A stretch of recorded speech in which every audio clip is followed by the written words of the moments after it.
الحمد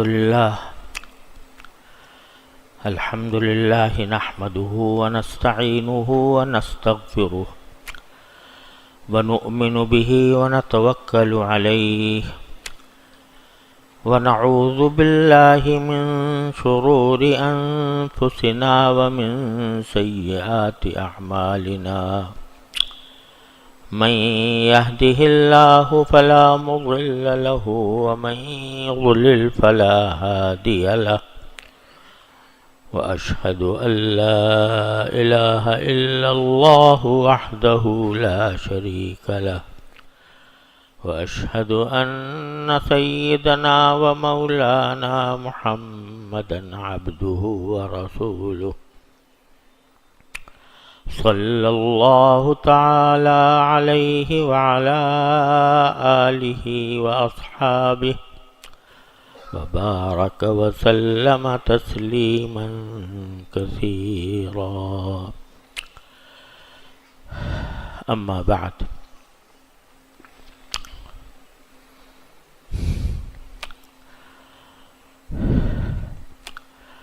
اللہ تبارک و تعالیٰ کے فضل و کرم سے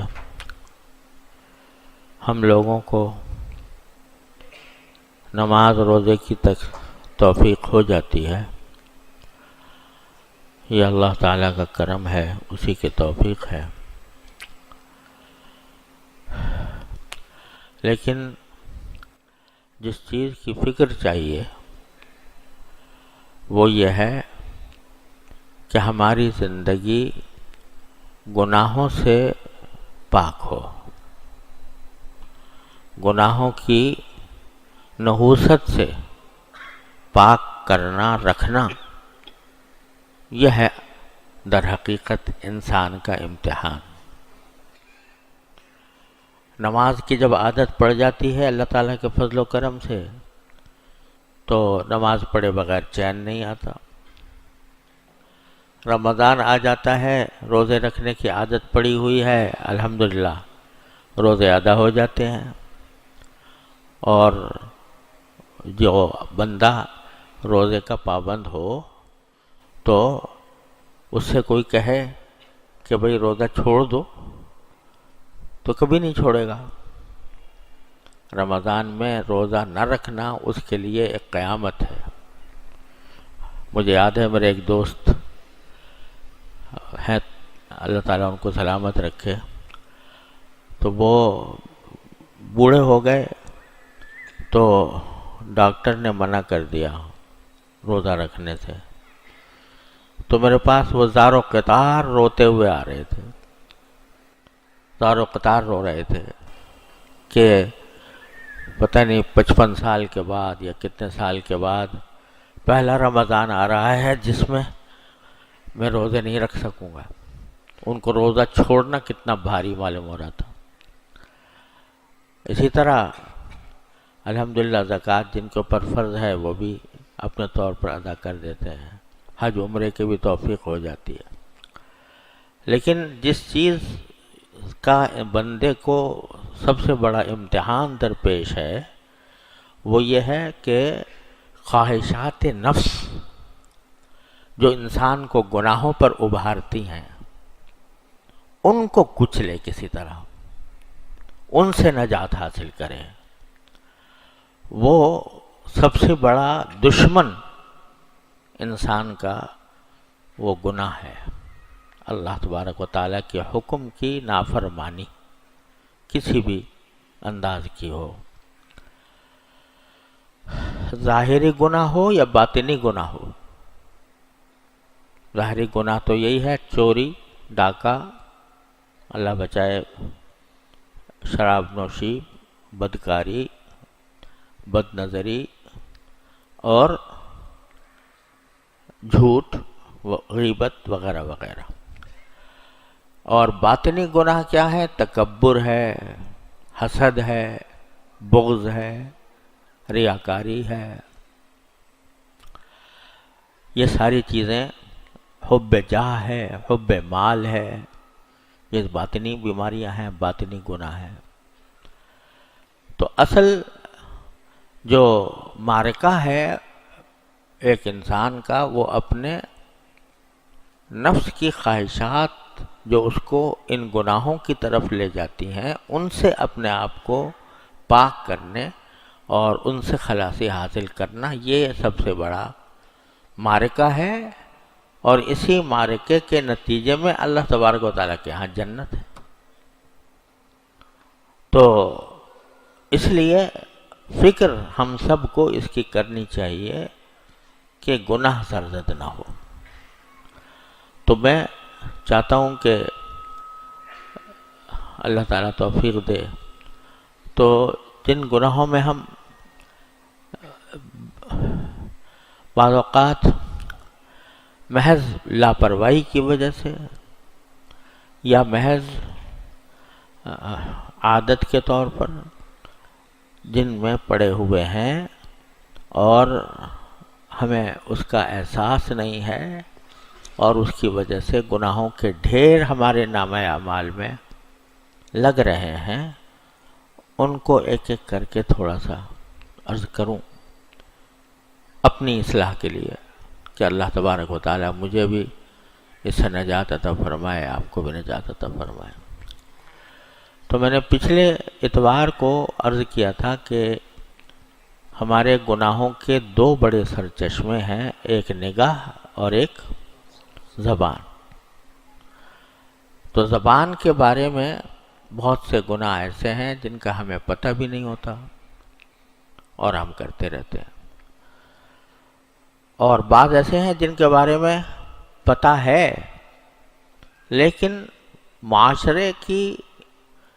معاشرے کا جو ماحول ہے اس سے متاثر ہو کر کیے جا رہے ہیں۔ پتہ ہے کہ یہ گناہ ہے، ناجائز ہے، مگر کیے جا رہے ہیں۔ ان میں سب سے بڑی چیز جو ہے وہ غیبت ہے۔ غیبت یہ اتنا بڑا گناہ ہے اور اتنا عام ہو چکا ہے کہ شاید کوئی مجلس ہماری غیبت سے خالی نہ ہوتی ہو۔ کسی نہ کسی طرح، کسی نہ کسی انداز میں غیبت کا صدور ہو جاتا ہے، اور گناہ اتنا بڑا ہے کہ ایک حدیث میں منقول ہے کہ فرمایا گیا کہ الغیبۃ اشد من الزنا، غیبت جو ہے وہ زناکاری سے بھی زیادہ سخت گناہ ہے۔ اس لیے کہ اللہ بچائے، اگر کوئی شخص زناکاری میں مبتلا ہو تو جس وقت بھی توبہ کر لے گا سچے دل سے، اپنے اور اپنے پروردگار کے درمیان اس کا رابطہ رکھے، اللہ تعالیٰ کے سامنے رو کے گڑ گڑا کے تضرع اور زاری کے ساتھ اللہ تعالیٰ کی بارگاہ میں توبہ کر لے، دل سے کہہ دے استغفر اللہ ربی من کل ذنب واتوب الیہ، اسی لمحے اللہ تبارک و تعالیٰ نہ صرف معاف کر دیتے ہیں بلکہ اس گناہ کو اس کے نامہ اعمال سے مٹا دیتے ہیں۔ تو اس لیے اس بلا سے، اس کے برے نتائج سے خلاصی حاصل کرنا آسان ہے۔ غیبت کا تعلق ہے بندوں کے حقوق سے۔ جب ہم کسی کی غیبت کر رہے ہوتے ہیں تو اس بندے کا حق پامال کرتے ہیں، تو یہ بہت بڑا گناہ ہے، اور یہ گناہ ایسا ہے کہ جب تک وہ بندہ معاف نہ کر دے جس کی غیبت کی گئی تھی، اس وقت تک معافی نہیں۔ آپ اللہ تعالیٰ کے حضور کہتے رہے یا اللہ مجھے معاف کر دے، یا اللہ مجھے معاف کر دے، استغفر اللہ ربی من کل ذنب واتوب الیہ، کتنا ہی پڑھتے رہو اور سچے دل سے پڑھتے رہو کہ آئندہ نہیں کروں گا۔ لیکن اللہ تعالیٰ فرماتے ہیں میرے بندے کا حق ہے، جب تک وہ معاف نہیں کرے گا معاف نہیں ہوگا۔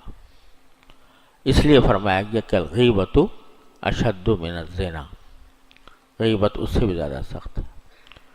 اور قرآن کریم نے اتنی زبردست شناعت بیان فرمائی ہے غیبت کی کہ بہت ہی گھناؤنی تصویر پیش کی ہے اللہ تبارک و تعالیٰ نے غیبت کی۔ میں سوچتا ہوں کہ بہت سارے گناہوں سے اللہ تبارک و تعالیٰ نے قرآن کریم میں منع کیا ہے، بہت سی چیزوں سے، شراب سے منع کیا، زنا سے منع کیا، چوری سے منع کیا، لیکن کسی پر بھی اتنی شدید وعید اور اتنی تفصیل کے ساتھ اس کی برائی بیان نہیں کی جتنی 3 گناہوں کی۔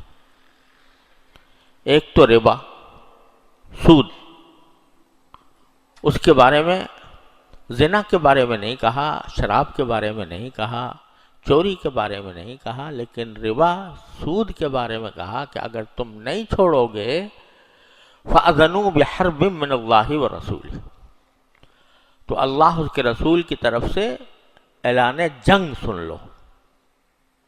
اب یہ اتنی زبردست بات ہے کہ کوئی بندہ اللہ اور اس کے رسول سے جنگ مول لے، تو اس گناہ کو اتنا شدت کے ساتھ بیان فرمایا کہ اس کو اللہ اور اس کے رسول سے جنگ سے تعبیر فرمایا۔ اور دوسرے، کسی انسان کا ناحق قتل، اس کے بارے میں فرمایا من قتل مؤمنا متعمدا فجزاؤہ جہنم خالدا فیہا،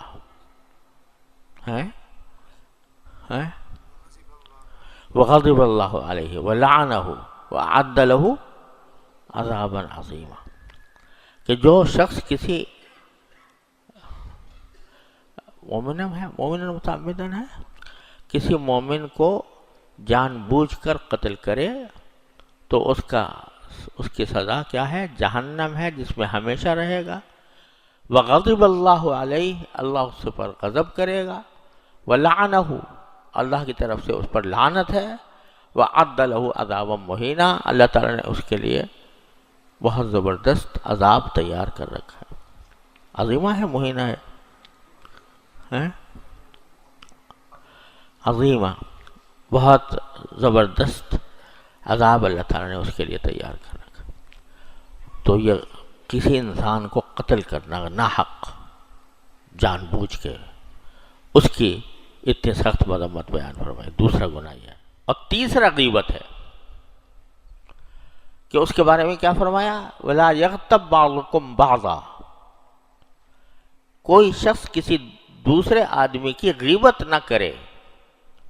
أَيُحِبُّ أَحَدُكُمْ أَن يَأْكُلَ لَحْمَ أَخِيهِ مَيْتًا فَكَرِهْتُمُوهُ، کیا تم میں سے کوئی یہ پسند کرے گا کہ اپنے مردہ بھائی کا گوشت کھائے تو تم خود اس کو ناپسند کرتے ہو؟ لیکن غیبت جو ہے وہ در حقیقت اپنے مردہ بھائی کا گوشت کھانا ہے۔ ایک تو انسان کا گوشت کھانا، جو انسان کا گوشت کھائے اس کو کیا کہتے ہیں؟ آدم خور، درندہ ہوتا ہے آدم خور۔ انسان جو ہے وہ کسی دوسرے انسان کا گوشت نہیں کھاتا۔ انسان بھی کون؟ بھائی، اپنا بھائی، اس کا گوشت، اس کو قتل کر کے اس کا گوشت کھائے۔ اور بھائی بھی کون؟ مردہ لاش، جیسے اپنے بھائی کی مردہ لاش میں سے گوشت نکال کر بندہ کھائے تو اس سے زیادہ گھناؤنی اور اس سے زیادہ غیر انسانی حرکت کوئی ہو سکتی ہے؟ اللہ تبارک و تعالیٰ فرماتے ہیں غیبت بھی اپنے مردہ بھائی کا گوشت کھانا ہے۔ اتنی بڑی فضیحت بیان فرمائی ہے، فضیحت بیان فرمائی ہے غیبت کی۔ لیکن معاملہ کیا ہے کہ آدمی جو ہے غیبت میں دن رات مبتلا رہتا ہے، اور اگر کبھی کسی کو کہا بھی جائے کہ بھائی یہ آپ دوسرے کی غیبت کر رہے ہیں، اس سے بچیے، تو اس کے جواب میں بسا اوقات بندہ یہ کہہ دیتا ہے کہ ارے بھائی کوئی جھوٹ تھوڑی کہہ رہا ہوں، میں تو اس کے منہ پہ کہہ دوں۔ تو بھائی منہ پہ کہہ دینے سے، منہ پر اگر کہہ بھی دیا یا منہ پر کہہ دینے کی کا ارادہ بھی ہوا، اس کی صلاحیت بھی ہوئی، تو اس سے غیبت کا گناہ ختم نہیں ہوتا۔ ایک حدیث میں رسول کریم صلی اللہ علیہ وسلم نے فرمایا کہ غیبت کی تعریف فرمائی کہ غیبت کیا چیز ہوتی ہے۔ وہ کیا ہے کہ ان تذکر اخاک بما یکرہ،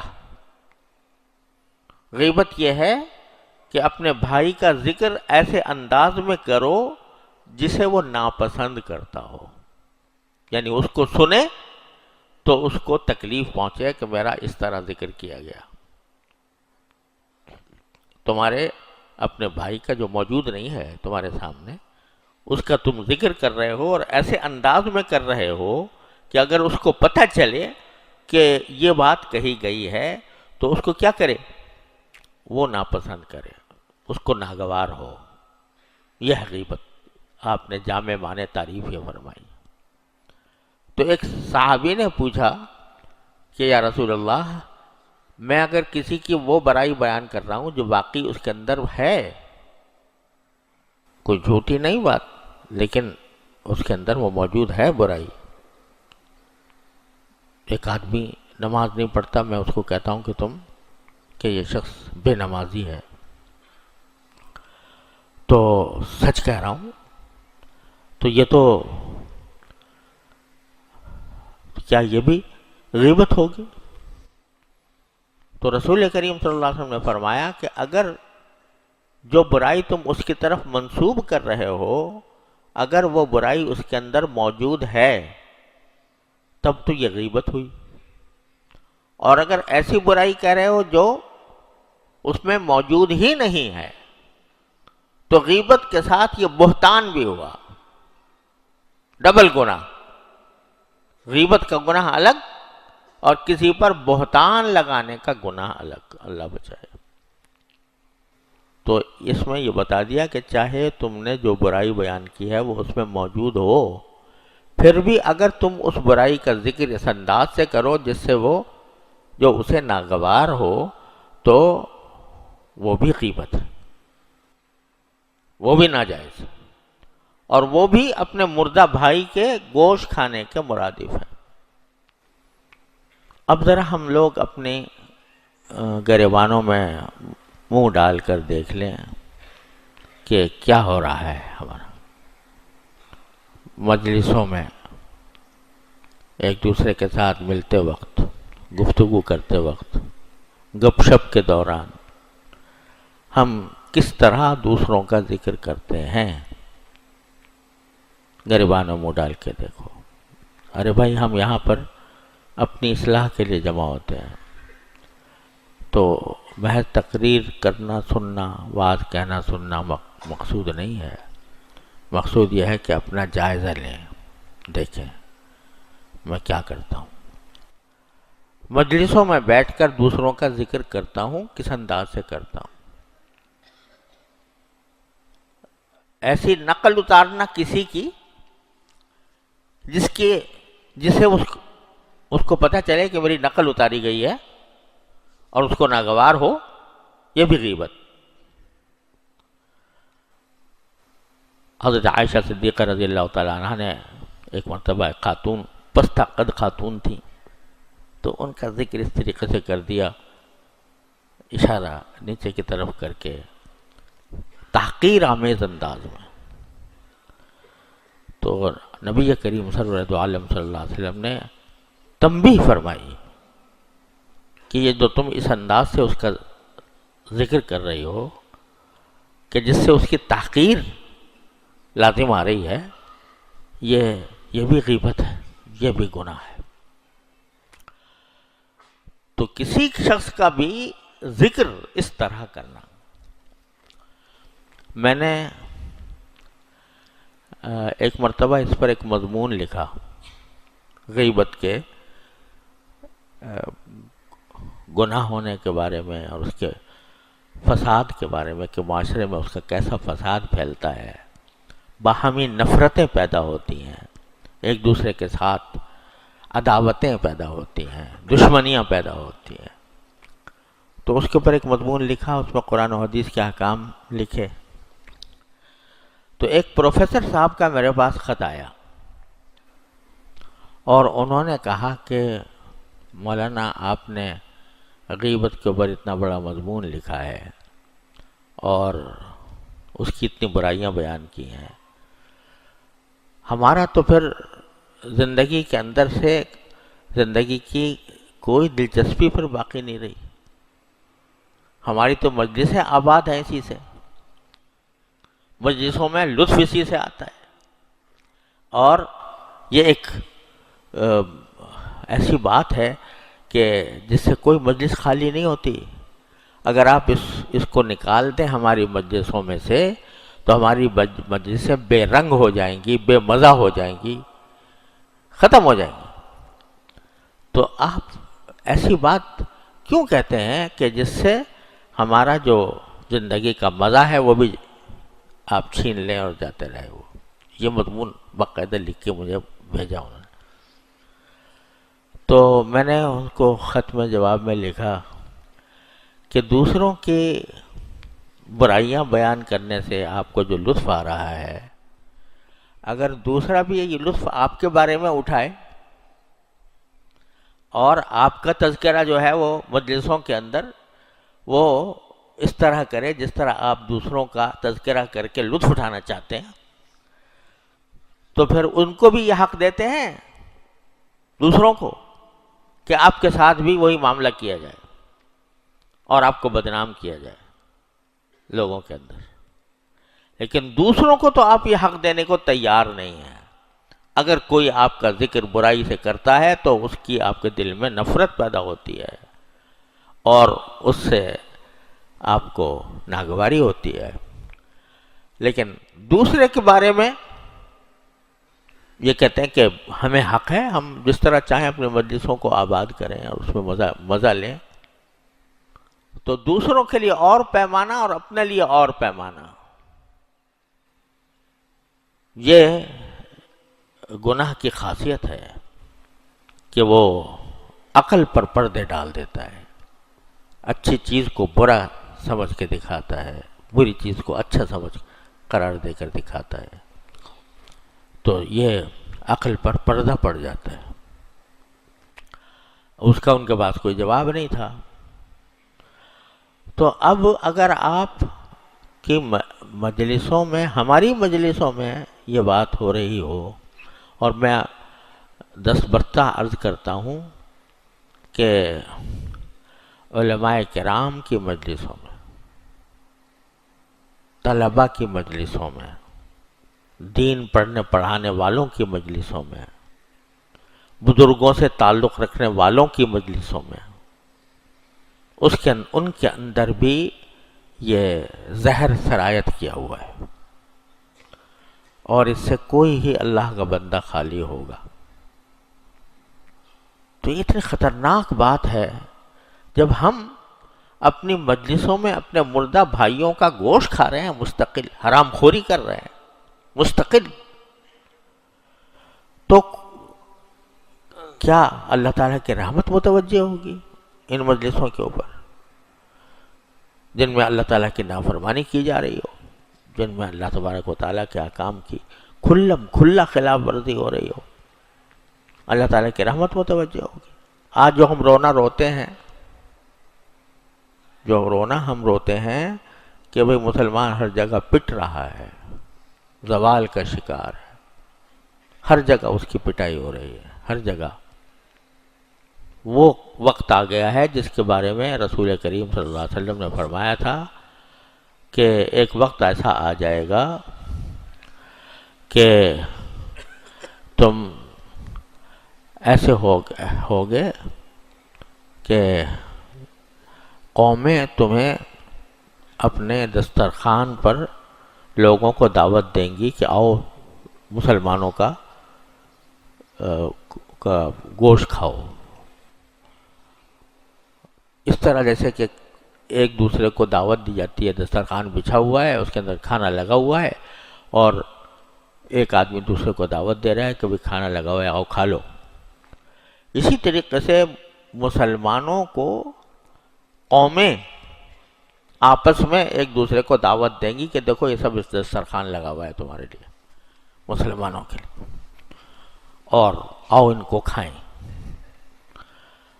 تو صحابہ نے حیران ہوئے کہ ایسے کیسے ہو سکتا ہے، ایسے کیسے ہو سکتا ہے؟ تو پوچھا کہ یا رسول اللہ کیا ان کی تعداد کم ہوگی؟ جب یہ وقت آئے گا تو ان کی تعداد کم ہوگی؟ تو آپ نے فرمایا کہ نہیں نہیں، تعداد تو بہت ہوگی، بہت تعداد میں ہوں گے مسلمان، لیکن وہ ہوں گے کیسے کہ غصاء کا غصاء السیل، جیسے سیلاب میں بہتے ہوئے تنکے۔ سیلاب جب آتا ہے تو تنکوں کو بہا کے لے جاتا ہے، تنکوں کی تعداد تو بہت زیادہ ہوتی ہے، لا تعداد تنکے بہ رہے ہوتے ہیں سیلاب کے اندر، لیکن ان کے اندر طاقت کوئی نہیں ہوتی، سیلاب ان کو جہاں چاہتا ہے بہا کے لے جاتا ہے۔ تو ہوں گے تو بہت، لیکن وہ سیلاب میں بہتے ہوئے تنکوں کی طرح ہوں گے۔ تو وہ وقت آج ہم دیکھ رہے ہیں، باقاعدہ مسلمانوں کو کھانے کے لیے، ان کو ہڑپ کرنے کے لیے، ان کے ملکوں کو ہڑپ کرنے کے لیے جو دشمن طاقتیں ہیں وہ ایک دوسرے کو دعوت دے رہی ہیں۔ کتنے دھڑلے سے نیوزی لینڈ کی مسجد میں بند ایک دھڑلے سے خود ویڈیو بنا کر اپنی دنیا کو دکھانے کے لیے کہ میں یہ کارنامہ انجام دے رہا ہوں، اور وہ فائر کرتا ہے، پورے انسانوں کو جانوروں کی طرح ذبح کرتا ہے، درندگی اور وحشت اور بربریت کا ایسا مظاہرہ کرتا ہے، اور کوئی دیکھنے والا نہیں کہ اس کو ہاتھ پکڑ لے، اس کو روک دے۔ تو رسول کریم صلی اللہ علیہ وسلم فرماتے ہیں کہ تم ایسے ہوگے جیسے سیلاب کے اندر بہتے ہوئے تنکے۔ بھائی کیوں ہو جائیں گے ایسے؟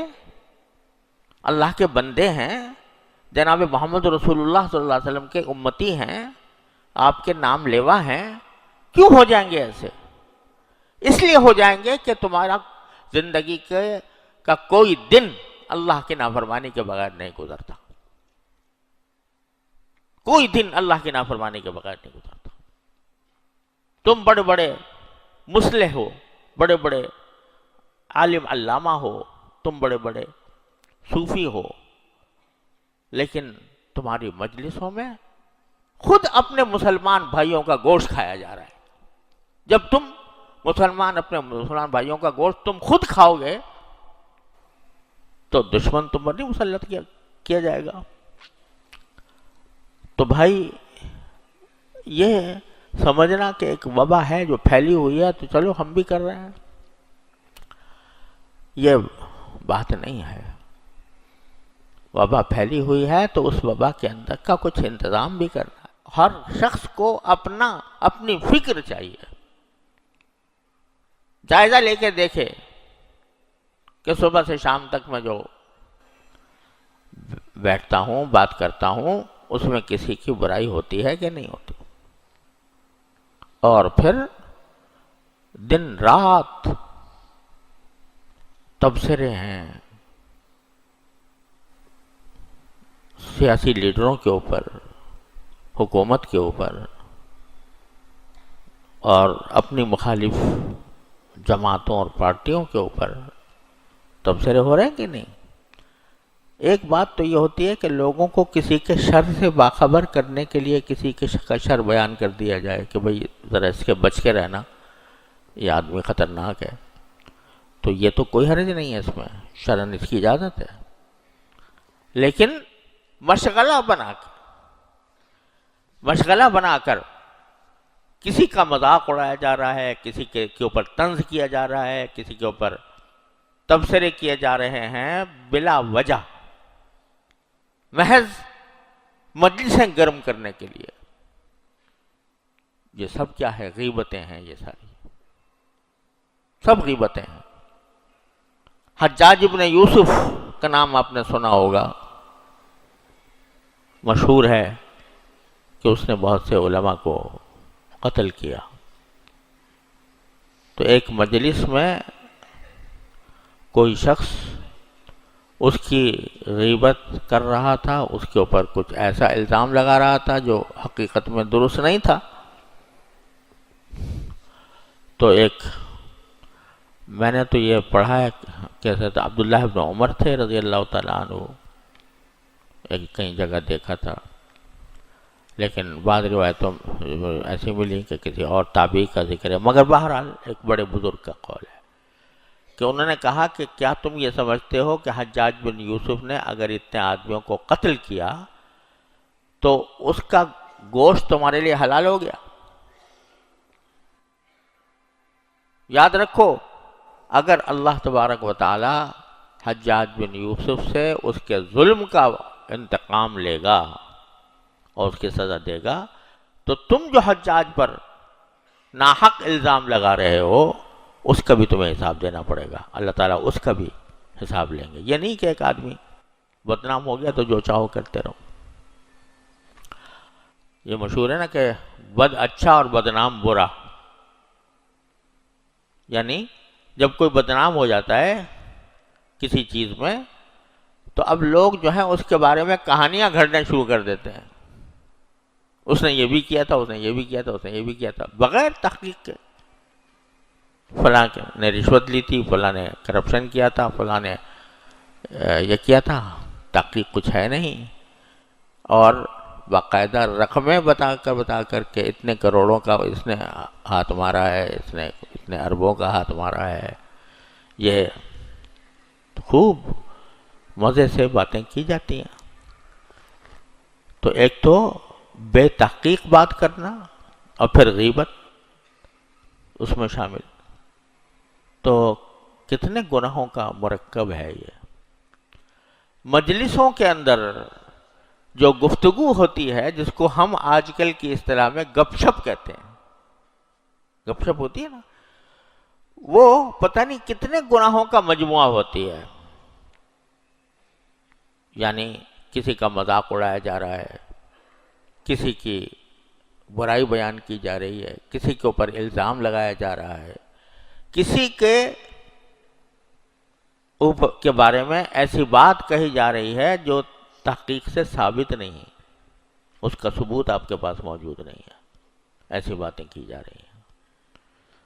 تو جب ہماری مجلسیں، ہماری نشست و برخاست اللہ جل جلالہ کی نافرمانی پر مبنی ہو، رسول کریم سرورت عالم صلی اللہ علیہ وسلم کی سنتوں کے خلاف ہو، تو پھر ہمارے ساتھ جو کچھ ہو رہا ہے ہم اس کے مستحق ہیں۔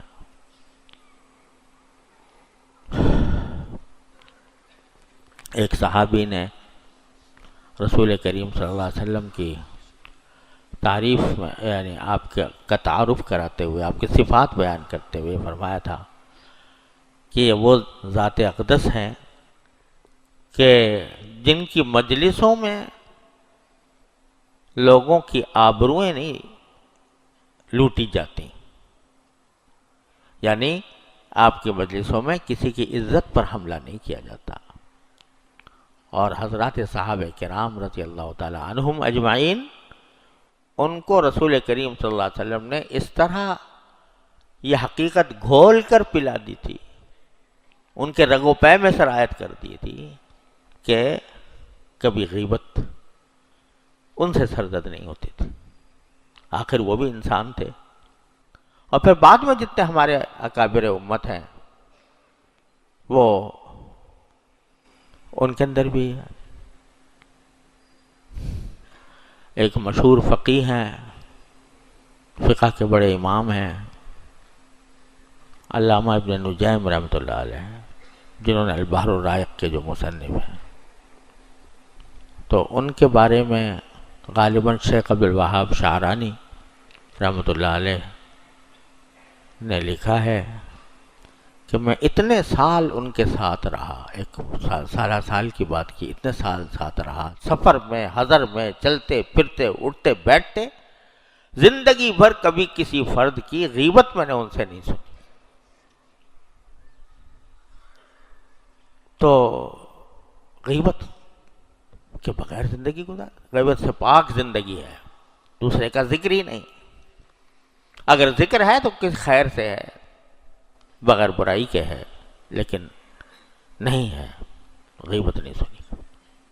اور ایک حدیث میں یہ بھی آتا ہے نا کہ جب کسی بندے کی غیبت کی جاتی ہے تو جس بندے کی غیبت کی جا رہی ہوتی ہے اللہ تبارک و تعالیٰ اس کے درجات بڑھاتے ہیں، اس کو ثواب دیتے ہیں، عطا فرماتے ہیں، تو اس کے درجات میں اضافہ ہوتا ہے۔ تو حضرت امام ابو حنیفہ رحمۃ اللہ علیہ سے یہ منقول ہے واللہ عالم کہ ان کی لوگ بہت پیچھے پڑے رہتے تھے حضرت امام ابو حنیفہ رحمۃ اللہ علیہ کے، اور ان کے بارے میں بڑی بڑی ادھر ادھر کی باتیں کرتے تھے، غیبتیں کرتے تھے۔ تو جب ان کو پتہ چلتا تھا کہ کسی نے غیبت کی ہے میری، تو اس کے گھر اس کا کوئی تھال، اس میں پھل وغیرہ تحفے رکھ کے اور اس کے گھر بھجوا دیا کرتے تھے۔ تو ایک مرتبہ کسی نے پوچھا کہ آپ یہ کیوں بھجواتے ہیں؟ کہنے بھائی میرا محسن ہے، وہ محسن کیسے ہے؟ وہ تو آپ کی برائی کرتا ہے۔ محسن اس لیے ہے کہ وہ جتنی وہ غیبت کرتا ہے اتنا ہی میری اللہ تبارک و تعالیٰ میرے اجر میں اضافہ فرماتے ہیں، تو وہ مجھے میرے اجر میں اضافہ کر رہا ہے، مجھے کہیں سے کہیں پہنچا رہا ہے، تو کم از کم اس کا شکریہ ادا کر دوں کہ بھائی تم نے میرے لیے میرے ساتھ یہ معاملہ کیا، تو لو اس کا تحفہ بھیجتا ہوں۔ تو جس کی غیبت کی جا رہی ہوتی ہے اس کا کوئی نقصان نہیں ہے، یعنی اللہ تبارک و تعالیٰ کے ہاں اس کا فائدہ ہے، لیکن جو کر رہا ہے وہ اپنے دامن میں انگارے جمع کر رہا ہے، دوزخ کے انگارے جمع کر رہا ہے۔ تو بھائیوں اور بہنوں، مجلس ہے ہماری، خاص طور سے خواتین کو میں عرض کرتا ہوں کہ خواتین کے اندر یہ بلا بہت زیادہ عام ہے۔ 4 عورتیں بھی بیٹھیں گی ایک جگہ تو ضرور کسی نہ کسی کا ذکر ہوگا، اور اس ذکر کے اندر یہ احتیاط کہ غیبت نہ ہو، اس کا تصور مشکل ہوتا ہے۔ غیبتوں میں وقت گزر رہا ہے۔ تو ٹھیک ہے، نمازیں پڑھ لی، اللہ تعالیٰ کا شکر، روزے رکھ لیے، اللہ تعالیٰ کا شکر، تلاوت کر لی، اللہ تعالیٰ کا شکر، ذکر کر لیا، اللہ تعالیٰ کا شکر، تسبیح ادا کر لی، اللہ کا شکر، لیکن اس سب کو تم نے سب پر جھاڑو پھیر دی کسی کی غیبت کر کے، کسی کی غیبت کر کے اس سب پر جھاڑو پھیر دی، اور اللہ تبارک و تعالیٰ کے ہاں پہنچے تو وہاں ہمارے پاس کوئی جواب نہیں۔ ایک مرتبہ رسول کریم صلی اللہ علیہ وسلم نے لوگوں سے پوچھا کہ مفلس کسے کہتے ہیں؟ تو صحابہ کرام نے فرمایا کہ مفلس تو اس کو کہتے ہیں جس کے پاس پیسے نہ ہو، اور پیسے نہ ہونے کی وجہ سے لوگوں کے قرضے اس کے اوپر چڑھ گئے اور وہ دینے کے قابل نہیں ہے، وہ ہے مفلس۔ تو رسول کریم رحمت اللہ علیہ صلی اللہ علیہ وسلم نے ارشاد فرمایا کہ نہیں، مفلس وہ نہیں ہے۔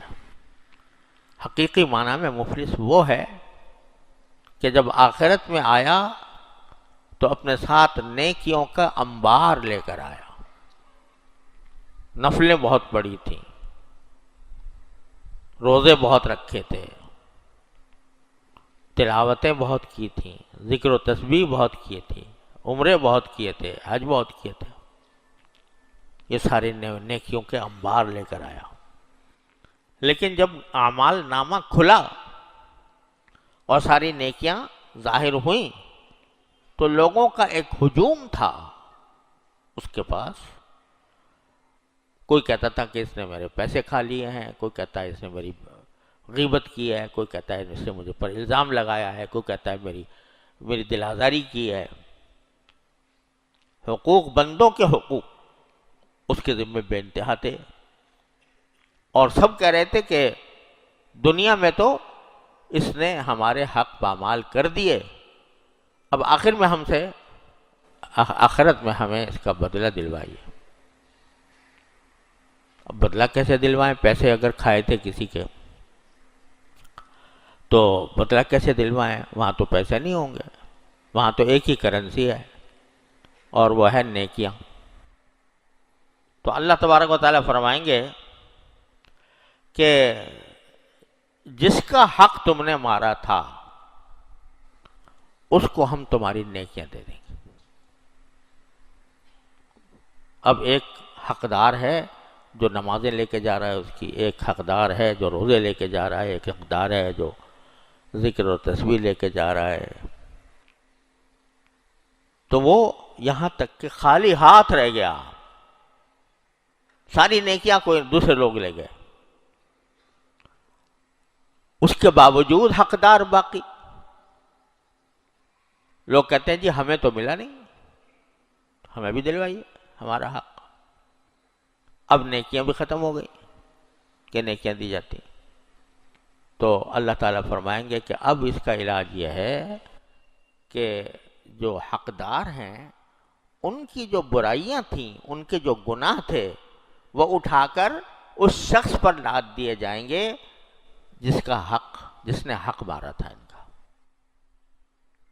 تو آیا تھا نیکیوں کے انبار لے کر، لیکن انجام کار اس کے اوپر گناہوں کا بوجھ لاد دیا جائے گا دوسروں کا، تو نام اعمال نیکیوں سے خالی اور برائیوں سے اور گناہوں سے بھرا ہوا۔ رسول کریم صلی اللہ علیہ وسلم نے فرمایا کہ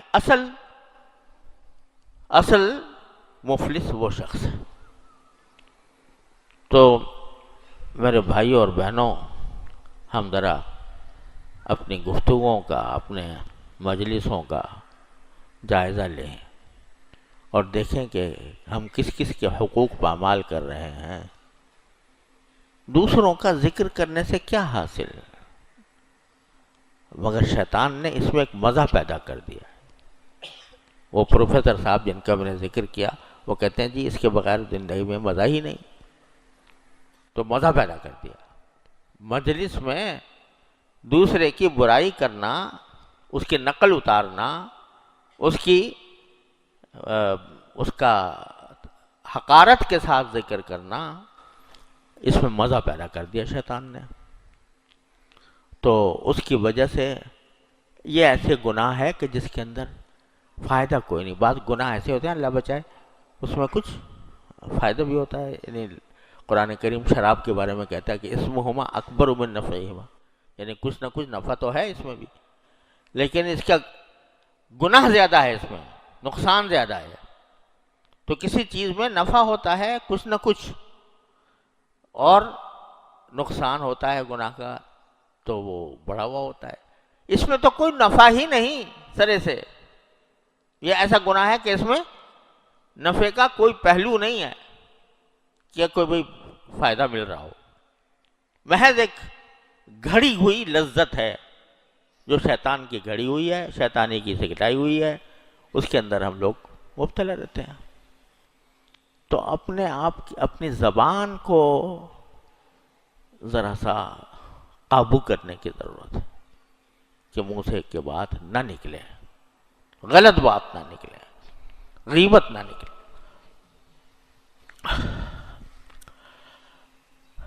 میں کس طرح آپ حضرات کے سامنے اپنا دل کھول کے رکھوں کہ اس غیبت کے گناہ نے ہمیں کس فساد میں مبتلا کر رکھا ہے۔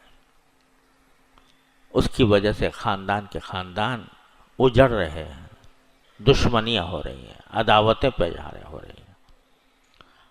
اور میرے خاص طور سے ہمارے سامنے ماشاءاللہ علماء بھی ہیں، طلباء بھی ہیں، دیندار سارے حضرات ہیں۔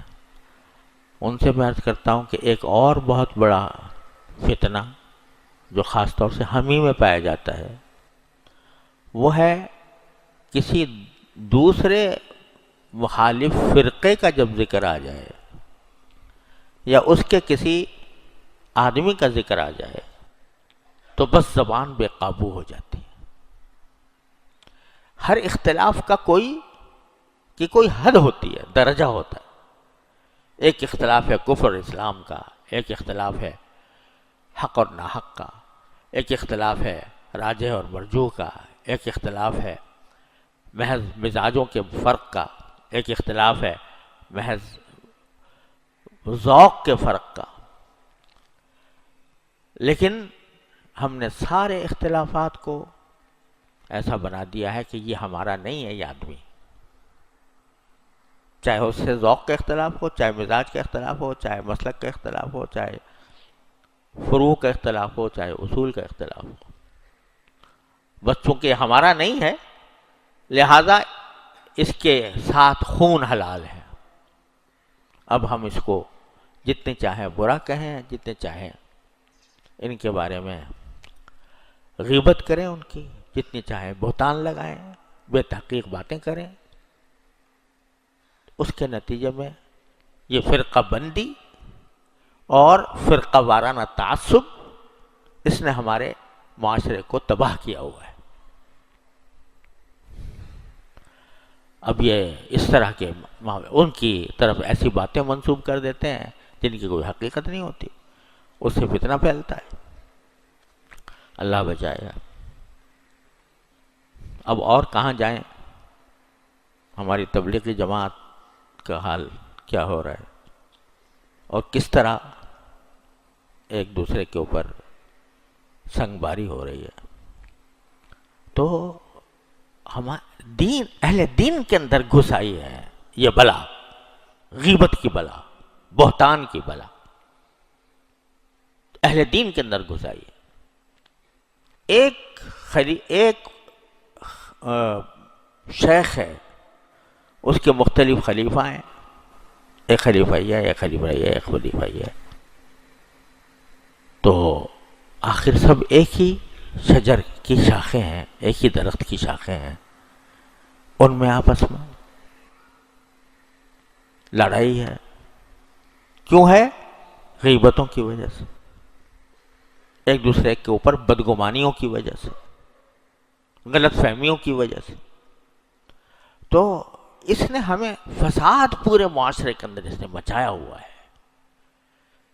ارے بھائی اپنے کام سے کام رکھو، اپنے قبر کا دھیان رکھو، اللہ تعالیٰ کے سامنے پیش ہونے کی فکر کرو۔ دوسروں کی تمہیں کیا پڑی ہے؟ کیوں ذکر کرتے ہو ان کا، دوسروں کا؟ حضرت تھانوی رحمۃ اللہ علیہ فرماتے ہیں کہ غیبت سے اگر واقعی بچنا ہے تو دوسرے کسی آدمی کا ذکر ہی نہ کرو، نہ اچھا نہ برا، اس لیے کہ اگر اچھا بھی ذکر کرو گے نا، شیطان اس میں کہیں نہ کہیں جا کر غیبت ڈال دے گا کہ بھائی بہت اچھا آدمی ہے، بہت نیک آدمی ہے، بہت مسجد کا پابند ہے، جماعت کا پابند ہے، وغیرہ وغیرہ۔ البتہ اب یہ البتہ جو ہے اس سے جو راستہ ہے وہ بدل جاتا ہے، سمجھے؟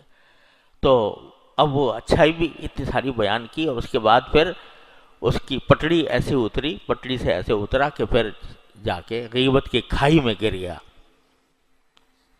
تو اس لیے فرماتے ہیں کہ اچھا تو یہ، بہتر تو یہ ہے کہ بھائی دوسرے کا ذکر ہی کیوں کرو، کیا ضرورت ہے؟ ارے اللہ کا ذکر کرو، اللہ تعالیٰ کو یاد کرو، اس سے دعائیں کرو۔ اگر کسی میں کوئی برائی نظر آ رہی ہے اس برائی کے لیے اللہ تعالیٰ سے مانگو، یا اللہ اس کی برائی دور کر دیجئے، یا اللہ مجھے اس کی فتنے سے بچا لیجئے۔ اللہ سے مانگو۔ مخلوق سے کہنے سے کا کیا تعلق؟ مخلوق تمہارا کیا کر لے گی؟ کیا تمہاری مدد کر دے گی؟ کیا تمہیں نفع پہنچا دے گی؟ کیا تم سے نقصان ہٹا لے گی؟ مخلوق سے ذکر کرنے کا کیا تعلق؟ اس لیے میرے بھائیوں اور بہنوں، خدا کے لیے اپنی جانوں پر ہم رحم کریں اور غیبت کے گناہ کبیرہ سے اپنے آپ کو بچائیں۔ گناہ کبیرہ ہے، بہت بڑا گناہ ہے، زنا سے بدتر گناہ ہے، اس سے اپنے آپ کو بچائیں۔ اور ایک بات عرض کر دوں کہ جب مجلس کوئی ہوتی ہے پتہ نہیں اس میں کیا کیا اناپ شناپ باتیں ہوتی ہیں اور کتنی اس میں زیادتیاں ہوتی ہیں۔ قربان جائیے نبی کریم سرورت عالم صلی اللہ علیہ وسلم کے کہ آپ نے ہر چیز کا علاج بتایا۔ تو ایک جملہ ایسا فرمایا کہ جب بھی کسی مجلس میں بیٹھو تو جب مجلس ختم ہو تو یہ پڑھا کرو، سبحان ربک رب العزت عما یصفون وسلام علی المرسلین والحمد للہ رب العالمین۔ سبحان ربک رب العزت عما یصفون وسلام علی المرسلین والحمد للہ رب العالمین۔ فرمایا کہ یہ کفارہ مجلس ہے، اس کو کفارۃ المجلس قرار دیا، یعنی مجلس میں جو غلط باتیں کچھ ہوئی ہوں گی تو ان کا کفارہ اس سے ہو جائے گا انشاءاللہ تعالی۔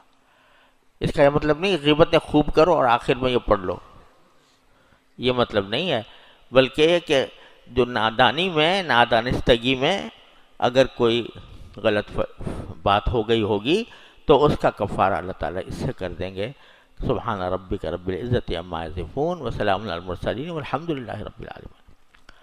اور روایات میں آتا ہے کہ حضرات صحابہ کرام رضی اللہ تعالی عنہم اجمعین جب کبھی جمع ہوتے تھے تو جمع ہونے کے بعد جانے سے پہلے یعنی منتشر ہونے سے پہلے سورہ عصر کی تلاوت کرتے تھے۔